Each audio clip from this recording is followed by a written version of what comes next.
Washington, Democrats like Ohio Congressman Tim Ryan find themselves looking into the C-SPAN cameras and making this kind of a case for what the Democratic Party stands for.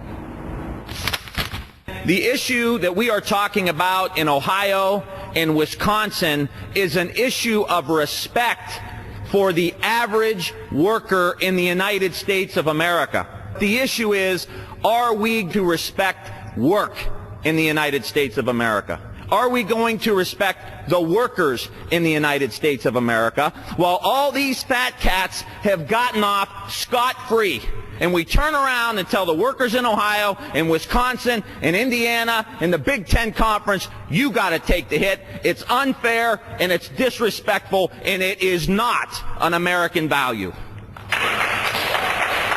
When's the last time you heard Democrats talking like that in Congress?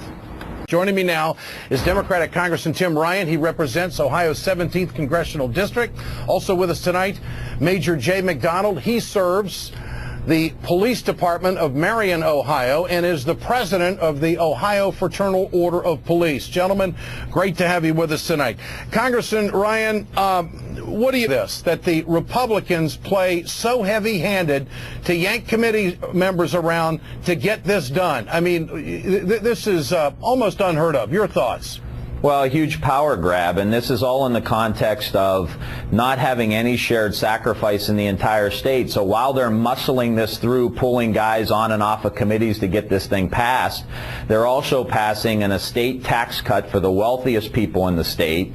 The top employees for the governor have gotten a $50,000 a year raise while they're trying to take it out of the hide of teachers, police, and fire. So you take the heavy-handedness, but you also see they're willing to go to that same extent for the wealthiest people in the state, and it's just blatantly unfair. These folks have continuously made sacrifices. In the last year's biennium budget, the state workers gave up 20 furlough days unpaid. They paid more into their pension. They didn't take a pay increase. They all did this by negotiation, not by this heavy-handed tactics that we're seeing today. It's blatantly a power grab by the Republicans in Ohio. Congressman Ryan, there are absolutes to this bill, no question about it. You just heard it from the major. What about Governor Kasich? Doesn't this taint his credibility to sign a bill like this that has been so strong-armed?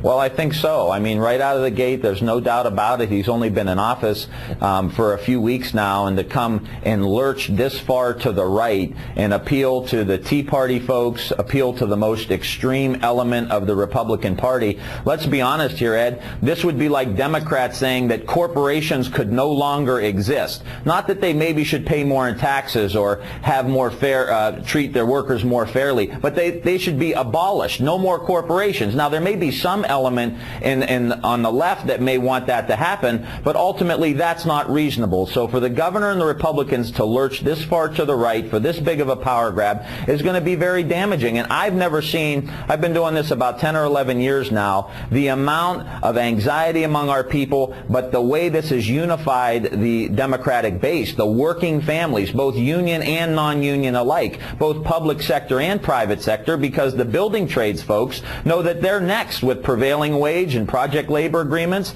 and until we have no middle class, no one to buy the cars, no one to buy the houses, no one to pay taxes, that's ultimately where we end up. And again, with the estate tax cut and all of this specialized treatment for those people who work closely with the governor while he's cutting the salaries of the secretaries and those people in the mailroom, this is going to be a total blowback. Congressman Tim Ryan of Ohio and Major Jay McDonald, thanks for your time tonight on the program.